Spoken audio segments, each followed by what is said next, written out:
latest breaking news is Lindley Park's finally open. And Yeah. remind people how that project, I mean, it's been going on in stages, but how that project came to be and how long it's taken to really get it done. Well, the project itself probably was envisioned probably when the first part of Lindley Park was done. And so that's been more than a decade. And so the current section of the park, if everybody remembers, had two baseball fields, two little league baseball fields. That at one point, for people who do remember, it had a tennis court, it had pit ground, playground material, and a creek that ran through it. A lot of people didn't realize it had a creek. And so this project was just an extension of the upper half of Lindley Park. And what it's done is, as we saw earlier this morning, it brought out a lot of kids. And the playground equipment was, the kids that were there had a lot of input into what they wanted that playground equipment to be. So it's going to be a couple of things. Obviously, it'll be it's a green space. It's a playground. It has a pavilion, several places where you can sit and just do anything. You can run, bike, walk through the top half of the park to the bottom half of the park. The money came from a variety of sources, from city hospitality money to sewer, water, issues that we had to fix, and also some money from the federal government. So ARPA money. So it's a project. I think it will end up being a very visible park, and I think everybody will enjoy it. And really, it's a mini nature preserve, too. There's signs that say, talk about the native flora and fauna along the way. Yeah. It's an educational aspect that it didn't have before. Yeah, it's an educational piece. With all our parks, I mean, it does several different things in a green space. Well, I guess the other one that's ongoing and still looks like last time I asked was on target for the end of the year is Caters Lake. It's moving along pretty well. It is. I think the equipment is moving earth and doing what contractors do to make sure that the finished product is a good product. So Hiawatha Drive has been closed; it will be dead end. But I think the park itself, Caters Lake is 100 years old, a little bit over 100 years old. A lot of people, Andersonians, have fond memories of the park. They have fond memories of when it froze over and they could skate on it. And so, but again, for that hopefully to be finished by the end of the year, to have two major parts of our 16 parts renovated within a year's period of time is a big deal. I think its location being there on Greenville Street, so much traffic going by every day. I've not heard that much interest in Caters Lake in a long time. Yeah. And the people who don't know about the renovations are wondering what's going on, and everybody seems to be pretty excited about that one too. It is. I think it is, again, centrally located, surrounded by a neighborhood that's capable of walking to that park, and so I have not. I've heard positive feedbacks from everybody on it. I know another project that's ongoing that's going to make a big difference in downtown is the paving. How is the digging up and repairing infrastructure going, and is that still on target before the end of the year? It's gone faster than I thought. What we all need to realize, which I finally realized, is that anytime when you have a city as old as ours, when you start going beneath pavement and ground, there's always surprises. But I think they're right at Main and Market. They're ahead of schedule. Now, when people ask me a lot of times when are things going to be finished, then contractors say 2 more weeks. So I don't know. Hopefully it'll be done by the end of the year. But it will be. We've got to do a lot of things from an infrastructure point of view to make sure that we're running some fiber optic lines through some old piping, which will help with connectivity from a Wi-Fi type of thing within the city. So it's a good project, and eventually we'll have a main street that is not quite as wavy and bumpy as it is right now. And it's from Tribble to River Street, is that? Tribble to River, yeah. Okay. Mm-hmm. And there'll be some other little shifts in parking and stuff as part of this, and Yeah, I mean, minor stuff, not major. Minor stuff. As people probably know, that the Church Street section by the Pocket Park, Church Street Heritage Park, that section has been closed while we're paving that. That section of the Church Street and Main Street will be done also. So we'll bring that up to curb level and do some things there to make that more pedestrian friendly.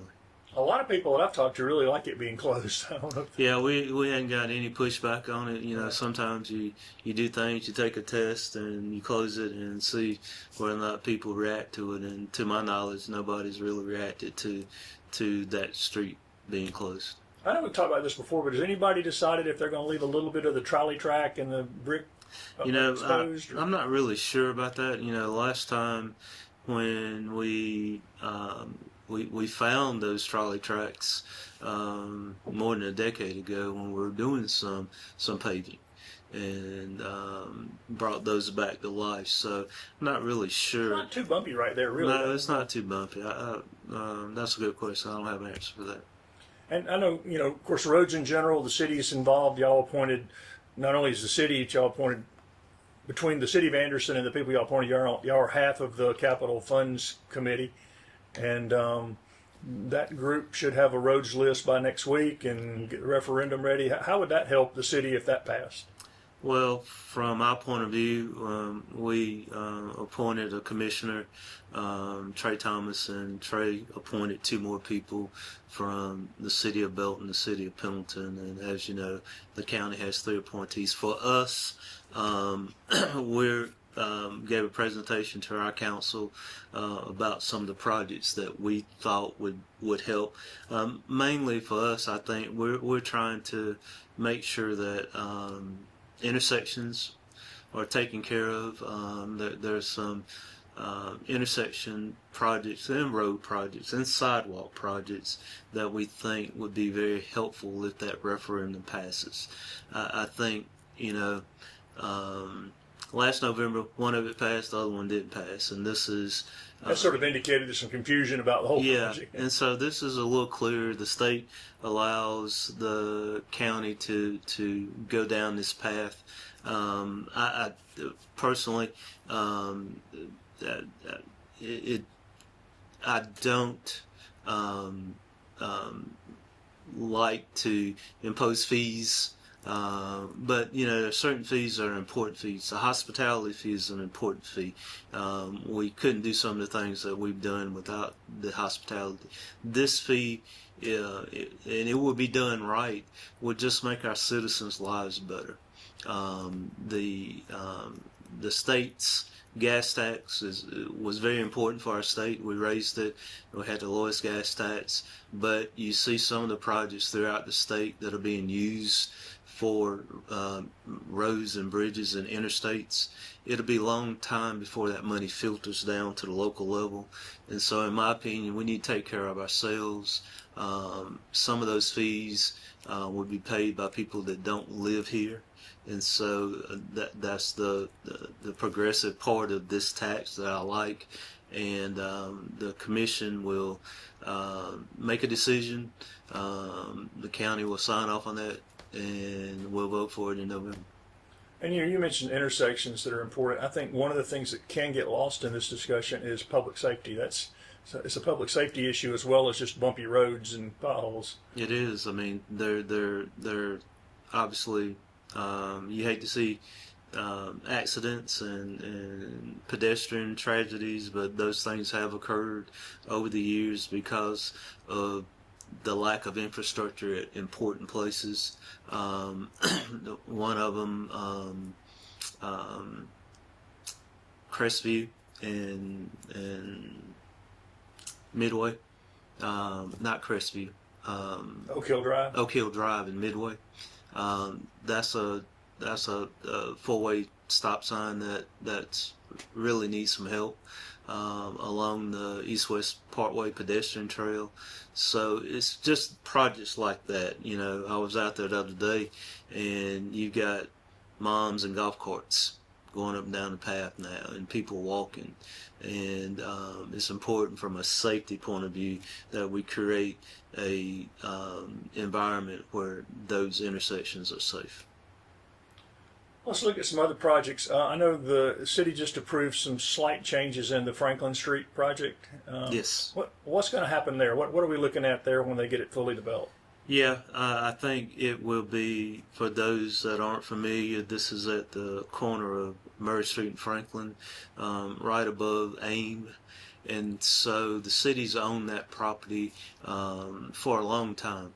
And Presswick Developments have come in and secured some tax credit money, some state, federal money to build right at 80 units. And I think the good thing about that project is that the rents will be based on income, so somewhat workforce housing for firefighters and teachers and hotel workers and restaurant workers, or being able to have a place that's fairly close to where they work at a price that is based on how much they make. So we just they hope to we approved some minor revisions in regards to air conditioning units and setbacks and things that are in the PDD document, and hopefully they can start the construction of that later this fall. I guess It's probably a year's project. I guess the other big one that, and I know it's again dependent on tax structures and tax credits, is the Chemtex property they've been talking about. And Yeah. of course, interest rates have played into that too, I guess. And Interest rates have played into it. I think that one is almost ready to go. I think sometimes on the private sector side, the bank underwriting wanted some things changed within the original agreement, but pretty much the funding's there. They have done everything with the city to start that, and so I would think probably, hopefully, in the fall that project will start too. that's that. At least in my memory, that would be the most new housing downtown in my memory that I got all at once. I mean, It will be the most within the city of Anderson. right. It would be a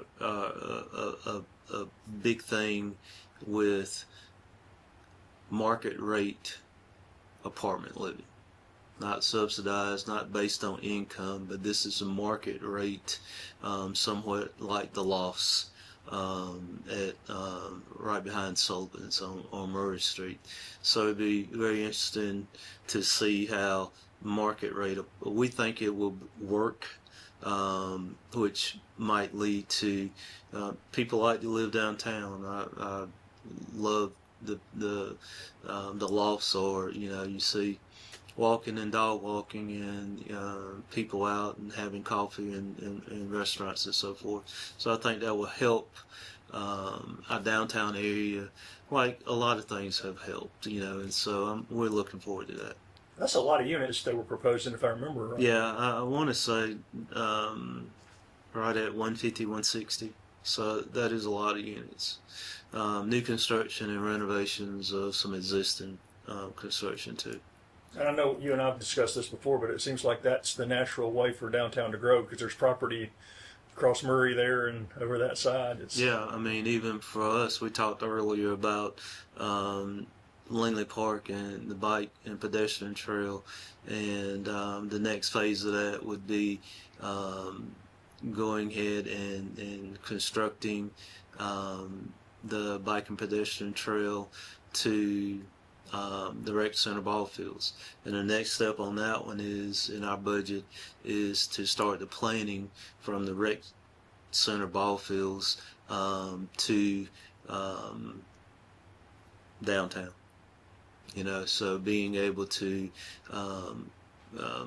continue down toward the Chemtech property and meander our way maybe to the Murray Street Bridge. And if the county they're facing some of the same challenges with the Equinox property. That would be another huge addition to downtown city living. Oh yeah, too. for sure. Yeah. And so the progression is there. Some of the pieces are in place that we've been working on for decades. And sometimes, you work on a project for so long and then it happens. But the planning part of it, it takes a while. Talking about planning, I know the city got their budget done for the year. Are there any big challenges, any highlights of that you wanted to? I think one of the bigger things would probably be is that we were able to grow our budget without any type of tax increases, millage increases. So the growth has been there. It's almost a $90 million budget. We're able to take care of our employees in that way. A lot of capital projects, what we talked about, Langley Park and some of the other things are in that capital project. Fire Station 4, the land has been purchased, so we'll start planning for Fire Station 4. Remind people where that'll be.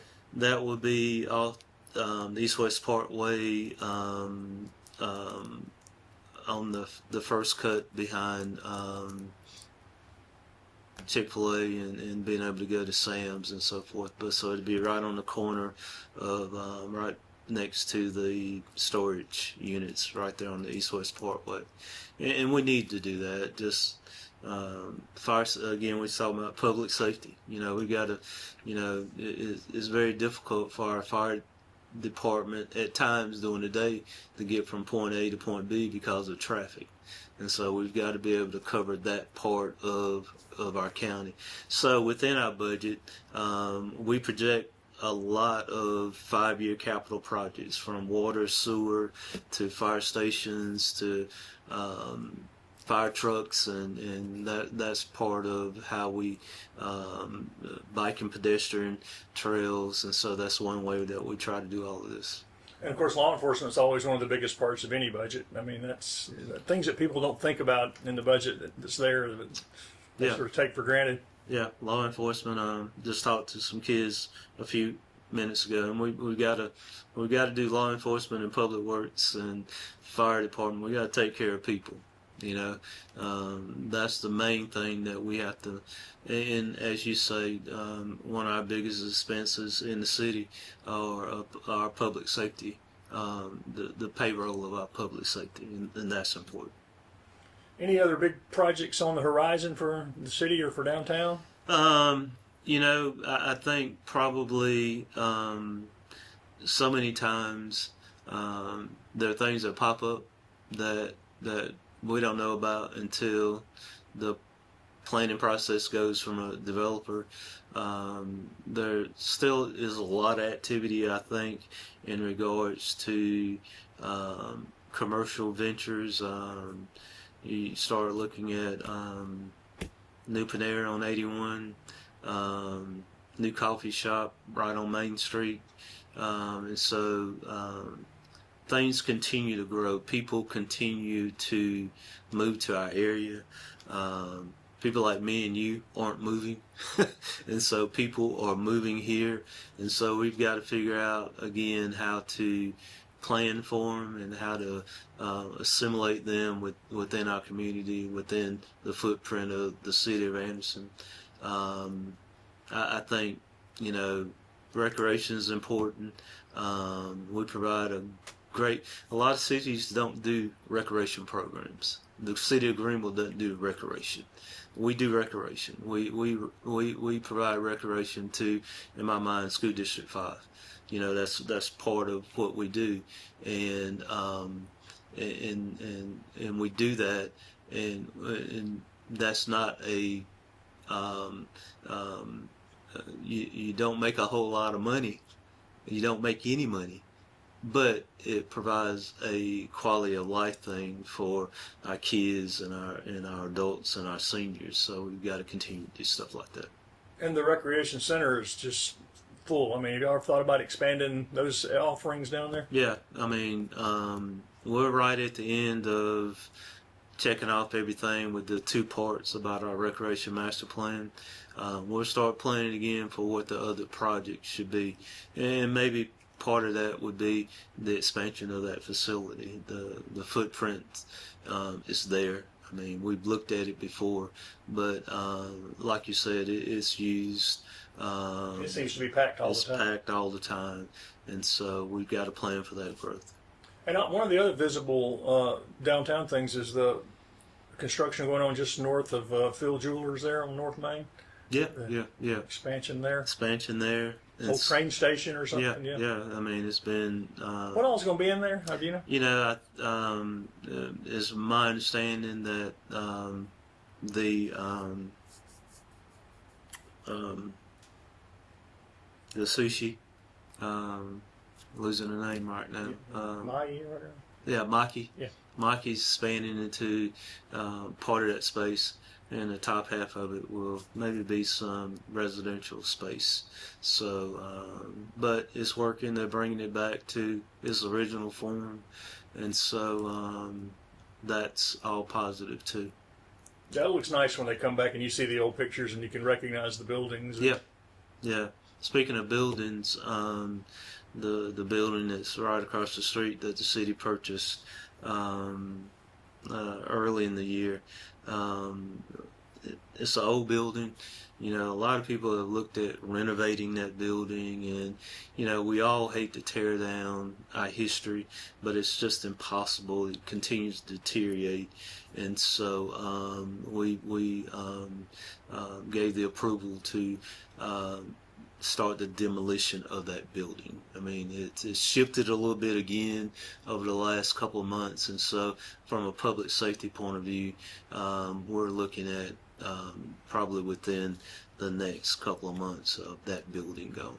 And is that something you are going to look for somebody to build there, or is the city going to use that property? No, absolutely. I mean, we would we don't want to be landlords. From the city's point of view, we felt like we needed to secure the property, and to my mind, it has a lot of potential, and so we'll see how that develops. Yeah, it's such a location. Like I said, people who are from Anderson remember when that area was pretty busy all through there. And anything else coming up this summer we've missed, or? Nope. I mean, continue to do soiree. I mean, soiree was a hit. The block party will continue. The Market Street, the theater, they did a good job with Little Mermaid. There were a lot of people there over that 3 or 4 day period of time. We'll continue to program stuff for the they city. got their 24-hour musical and maybe Shakespeare in the Park or something usually in the summer. So. Yeah. So. Anything else at Carolina Rim Park? Any other? No. I mean, we continue to love that space, and it gets used. I mean, the splash pad. Kids are there all the time. Daycares are coming down there using it. So it's a space that allows weddings are being performed, receptions in the pavilion. So it's a spot that's been used a lot. Well, we'll catch up again in the fall. Sounds good.